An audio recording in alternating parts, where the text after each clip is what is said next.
If your blood runs orange and blue, this is the pod for you. You're listening to Orange and Blue Bloods, hosted by EJ Stewart and Tommy Beer. Let's get to it, New York. Talking about this game. So it was fun while it lasted, but the New York Knicks winning streak is over, snapped at 9 games. The team was stunned by the Charlotte Hornets at Madison Square Garden. Last night, final score 112-105.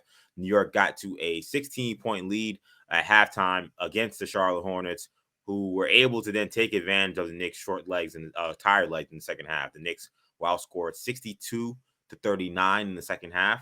They shot just 30% from the field in the second half, so Knicks definitely were not up to snuff when it came to trying to close out this team. Kelly Oubre led the Hornets with 27 points.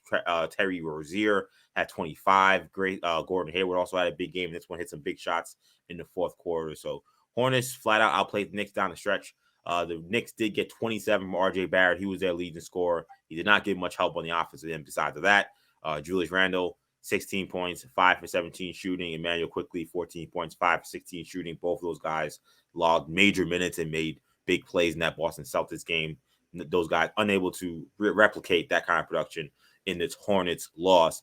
Jalen Brunson, as we mentioned, remained out in this game as he continues to recover from a sore foot. So let's talk about this game first. Tommy, do you attribute this loss essentially to fatigue? I mean, when I watched this game, it felt like when you look at the amount of offensive rebounds the Hornets were able to get, the Hornets have just seemed like the much fresher team, much quicker team. Do you attribute fatigue to this loss? Yeah, I think definitely in the second half. Going in, I think a lot of folks were wondering double overtime in Boston, right down to the wire in Miami, just game after game after game of hot, they expending mental, physical, everything you could, leaving it all out there on the floor. We talked about last Friday before the Celtics game, Julius Randle forgot what question he was answering because he said he was so exhausted in his post-game presser. And obviously we know what happened Sunday with IQ playing 55 minutes, Barrett 50 minutes, Randle 47. These things are just compounding upon each other. 9-game win streak, almost a month, just feeling that pressure day in, day out. The first half, they looked great. Scored 41 points in the second quarter alone, or maybe 45. 45 points in the second quarter alone. Entered the half up 16. Just playing at a really high level. And, I think, this team is immune to, any type of letdown. And we saw the starters come in, start of the third quarter, getting beat to loose balls, not closing out as sharply as they had been. You mentioned giving up some offensive rebounds. Second unit came in, gave them a spark, gave them some life, pushed that lead back up to 9 actually, and then we saw kind of the old Knicks creep back in with their inability to finish down the stretch. Charlotte goes on a 14-2 run, and Knicks just don't have that answer. One of the things we had talked about, continuously throughout this entire season was when the Knicks needed a basket, Jalen Brunson would calm things down, back his guy into the post, pump fake twice, and get himself a shot in the paint or a shot at the rim and just kind of settle things down. Obviously not having Brunson there, was a major factor. IQ had played the game of his career Sunday night. He looked a little bit short, his legs obviously a little bit weary, just didn't have that same spark, that same pep, that drove the offense Sunday night in Boston. So, not a shocking loss in the fact that, you knew the streak was going to have to end, but obviously the fact that they were up 16 at the half, up 9 in the fourth quarter against a bad Hornets team. Let's make no mistake. It's a team that got blown out by Boston, hadn't won a game since LaMelo Ball was sidelined with a fractured ankle. So I was thinking to myself, kind of as the second half was playing out, if the Knicks were playing a good team, a decent average NBA team, they would have been blown that lead. Prior even, they wouldn't have built that big of a lead, and then they would have given up they would have given up the lead sooner. I thought that maybe they would have a chance to hold on because the Hornets just don't have the talent to compete with the Knicks from 1 through 9 in the rotation. But yeah, all things considered, I don't think it's too much to, we don't need to dwell too much on it. Sometimes there are schedule games. Sometimes there are, games that just, because of, just the wear and tear that they put on their bodies over the last few weeks, the last month, led to the result. And I think this was a primary example. Yeah, I think in many ways you saw in this game I mean, and considering what happened in Boston, going at double overtime and having to come back Tuesday night in this game, Hornets played over the weekend, but got blown out by the Brooklyn Nets. So a lot of these starters didn't get to play those big minutes that the Knicks played. Guys had they got to stay in one city for 2 nights. Now we know New York City can maybe get the best of some guys, but it seemed like Charlotte was focused in this game, so they got to stay in one city. They didn't have to travel, so in some ways, even though Charlotte was playing on the road, there were some advantage into this game, and not to make any excuses. I mean, this is what it is. But I definitely thought fatigue played a factor in this one. I thought, to me, the second unit really kind of carried the Knicks in this game. I mean, the starters, I didn't think started the game all that great. They looked slow to come out. They couldn't make any shots. Second unit came in. They built that big lead in that second half. Built it up to 16 for the most part. Most of it was on them. And RJ Barrett, who was really, really good in the first half. He was good for most of the game, just couldn't buy any threes, which has unfortunately been a lot of his story for parts of the season. But the key players, the starters, Randall, IQ, those guys just couldn't seem to get it going consistently. Quickly had a lot of really good looks in spot-up situations, shots that he normally drills that he just weren't going down that night. Randall, offensively, made some good passes. I thought his reads were pretty good last night, and it was unfortunate that Knicks with tired legs guys didn't make shots. But so that was good to see him cut down turnovers and maybe execute a little better in regards to adjusting to the defenses, throwing double teams and traps. But he didn't have the legs to make shots. He was very candid in the post game saying we were exhausted. And when asked what happened out there, it was pretty obvious. So you gotta give credit to the Hornets for stepping up, and they could have quit. I think the Knicks kind of hoped that like knockout punch in the second quarter was the knockout punch that would kind of just put them away. But the Hornets kept battling, and they got pros, and they got guys who, if they have confidence like Oubre and Hayward and Rozier, that can hurt you. It was a little ironic to see a team that has 21 wins, flexing as much as they were last night. Like, I guess playing in front of the Garden crowd, you'll get some of that. But I was like, Oubre might have flexed more times after buckets than the Hornets have wins this season. Like it was like crazy. Every basket he's doing some kind of gesture. I'm like, my God, like, okay, dude. But yeah, credit where credit is due to the Hornets. But yeah, a lot of this loss was just on fatigue. Unfortunately, they couldn't finish it out. Yeah, that's kind of where I stand on this one. Yeah, and I think a couple points. One on the RJ Barrett. I think yes, he finished with a game high 27. But he was also 4-15 from the field in the second half. Like this game felt a lot like the games when the Knicks didn't have Brunson and Randall kind of tag team in years past, where you get a high volume Randall, but it's not an efficient Randall, and that leads to varying swings back and forth, and sometimes not having the ability to close out teams. And the other thing, it's a reminder of one of Brunson's value and his importance as team, but also a reminder to the Knicks that they are, unlike a lot of the other, and for the last 3 months, the Knicks have been an elite team, the third best record in the NBA. Unlike the other very good teams, great teams in the NBA, they don't have that one superstar. If the Bucks are struggling, Giannis can take over in the fourth. If the Nuggets are having an off night, Jokic, simply by his singular greatness, can dominate a game by himself, even if he's tired, and put up 33, 17, and 10, and carry his team to victory. There's just guys like that that are few and far in between. Embiid can have a game like that for the Sixers, where he just completely takes over and hits 20 free throws, something along those lines.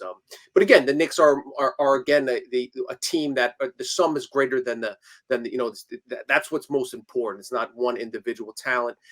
It's kind of a night by night situation where the bench chips in, and Brunson will have a great game, and Randall get a key rebound, and things along those lines. Mitchell get a block shot. Yeah. And credit to Mitch Rob. He was the one guy that did seem kind of fresh and bouncy. Yeah. He played less than some other guys, but again, he continues to dominate the glass and dunk the ball at will. So that's good to see. But yeah, I think those are just kind of the takeaways. Again, the importance of Brunson, and the Knicks have to basically stay on their P's and Q's every night. They have a lot less margin for error than the other teams at the top of each conference. I also thought the Knicks didn't do necessarily a great job when calls didn't go their way. Yeah. RJ, I thought a very questionable review that was overturned on a foul that they said was a block. I mean, I don't know how you could tell Hayward actually blocked that shot, but even if you did, there was still a lot of contact. So that seemed like a extremely questionable call to overturn. I mean, if you called it Mm-hmm. on the floor, we call that a block, then maybe you overturn it. But I mean, the overturn Right. that from foul was I thought a momentum changing play. Random throws Rozier into the front row, and he's saying, "How is that a foul?" And I thought that carried into the next possession. And I was surprised he didn't get a tech or get thrown out to end the game. Yep. So it Yep. just seemed like, and the rest didn't. The rest let these guys play, and for the most part, I'm always going to be a little for refs letting guys play. So I'm not gonna. This is not gonna be. I knew I bang on the refs a lot in this podcast. This will not be the podcast I do that. I do think that the Knicks, though they didn't maybe get calls that should have gone their way, they didn't handle it very well down the stretch either. And the one last thing I'll say on the fatigue is I always, to me, people will point to fatigue and say, look at often defense and rebounding. And that is true. But and they showed their ugly head in this game. I thought the third quarter, they looked tired, and the Hornets ran them out the gym in the third quarter. They had a big offensive off. I think they had 37 points in that quarter. And then there were plenty of offensive rebounds gave from that quarter as well. So I'm not saying that wasn't also part of it. But a lot of times I'll actually focus on offensive execution down the stretch, because to me, that is when it's hardest to execute your offense.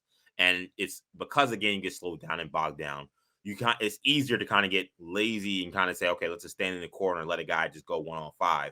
And that's what I think you saw a lot of the Knicks doing. They didn't really get into their sets effectively. It's been a problem all season. But I thought last night particularly, they were off 9 points with 6 minutes left. And then it was just, blanketed basically for the rest of the game. Their offense completely shut off, and they didn't seem to find a way to get easy baskets. And I think that in many ways sometimes could be even a larger tell about how bad fatigue is, because that is when you need to dig your deepest to run your best offense, and the Knicks couldn't do it at that stretch. And also just knocking down shots. I mean, that's it too. Yeah, the Knicks were short on some shots, and and again, it's the cumulative impact of years. We've talked about Grimes playing a lot more minutes than he had, and this, kind of his real rookie years, he's playing the most minutes he has, and I think he's had a tough time adjusting to the 3-point line too. We just kind of assume these guys are big and strong, but his above the break three this year is, I think, sub 30% or right around 30%. He's been more effective in the corners, especially that left corner. But that's another sign of wear and tear, and obviously quickly didn't have that same kind of spark. So it kind of lends itself to the conversation of how do the Knicks handle these next 5 weeks? This next month, this final home stretch of the regular season. Obviously, you want to secure most importantly, you want to secure playoff position, which means not falling below 6. But obviously, you also want to stay in that 5-4 slot to avoid playing most likely the Sixers if you fall to 6. And the Nets, after their surprising, shocking 28-point comeback victory over the Celtics, they've now won 3 in a row. They're just a game behind the Knicks, so they don't have that much room to play with. But again, I'd say if I had to, sacrifice one to get the other, I really hope Tibbs keeps an eye on the minutes. Maybe the front office whispers in his ear, like, listen, we need to make sure we are as close to 75% or 80, whatever the highest level of, everybody's worn down, everybody's nicked up. They've been playing basketball for 4 straight months now. Even the most finely tuned athletes are going to be impacted some way, shape, or form. But you just want to keep an eye on keeping those guys fresh physically, mentally, over the kind of stretch of the season. That's where the veteran experienced playoff teams, the Bucks, the Warriors, those kind of clubs, will have an advantage, because they're just used to the grind, and then just ramping it back up once the postseason tips off. So it's a fine line the Knicks are going to have to walk here in between reducing Randall's minutes just a tad. They gave Brunson this game off, maybe erred on the side of caution, and while still maintaining that 5th seed position where they are right now. The good news is they're only a game ahead of the Nets, but they're still 3.5 games ahead of Miami. So that's working in their favor. That gives them at least a little bit of breathing room. And I thought last night, Tuesday night, could have also been humbling as well, because look, they're playing great, they're winning all these games, and I'm all for these guys pushing the chest out a little bit. But you got Randall saying, "Hey, low management, I got my own science." You got Tibbs, making jokes about the minute police in the press conference. Look, they're winning these games, so I'm not gonna go crazy. But like, I kind of saw those comments, and I'm like, I mean, like at this point, if you're saying the expectations are raised, like, are there bigger goals beyond, just making the playoffs? Like, Right. like if those are bigger goals, like, I think that you can't have such a cavalier attitude to understanding what these guys' minutes are and their fatigue and things like that. So maybe, and then Randall will come around and say, "Well, I was tired." I'm like, "Well, what happened to your own science? I thought that you had this all figured out. Now you're telling me you're tired." So I do hope that maybe this kind of resets the organization's thoughts a little bit, because that was a bad loss. You're up by 16 points against one of the worst teams in the NBA. And like they look like one of the worst teams too. It wasn't like a team that looked good when they beat the Knicks. I mean, they looked ragged. They were making shots. Oubre, couldn't miss for a lot of this game, but they didn't look like a good team. It wasn't like you played a game and you said, "Oh, well, the other team was really good," and they lost. Like you played a bad team and you played right. It wasn't like they hit. It wasn't like they hit 15 out of 33 pointers and just got crazy hot. Yeah, they had a couple guys that played well, and that was all they needed to beat the Knicks, even though they went down 16 points. So hopefully this was a wake up call. Last thing on this game, and it kind of leads us into this next conversation about these next games coming up. Any more concern about the Brunson foot injury? I mean, you talked about. I think it was accurate to say that it kind of feels a little secretive of what's going on, because like we saw him lead the Miami game, which you astutely noted, with a ankle injury to the right ankle, and they've been saying it's a left foot soreness still, which is not to deal with the right ankle. So we haven't heard much on it. Like Tibbs said, he doesn't think it's serious. But when they asked him, did he get MRI? He was like, I don't know. It's like, well, how do you not know? So some of these things were a little weird. So are you any more concerned about Brunson moving forward with this injury, or do you think that the Knicks are just playing it safe?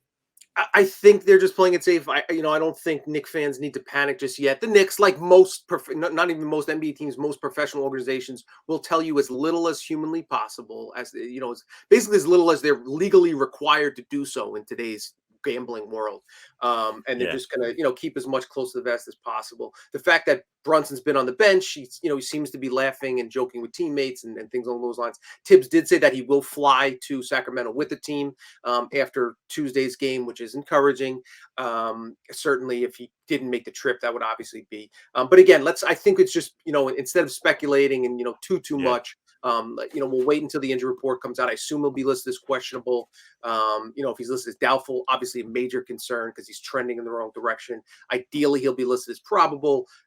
But we'll see for that injury report, and then we'll see Thursday morning shoot around out in California. That should tell us a lot, and hopefully Tibbs gives the media out there an update, and and we'll go from there. But yeah, listen, make no mistake about it. The Knicks go as far as Brunson can carry them for the most part on many an occasion this season, and it's impossible to overstate his importance. So, at this point, I don't want to say Knicks fans are waiting on pins and needles, but let's just say they'll breathe a sigh of relief if and when they get some good news on the Brunson front. Yeah, you're right that it's good that he's been engaged with the team. He's been on the bench and he's been with the team for all these games. So that's been good to see. This trip is important. And, one thing we've seen with this Knicks team is when they've gone on these long win streaks, they've often given a lot of these games back immediately. Like they'll go on a 4-game losing streak right after, a 5-game losing streak right after. So, that's part of the reason why a game like that was tough to swallow, because you're playing against such a bad team and then you're up 16 points and you don't find a way to get that done.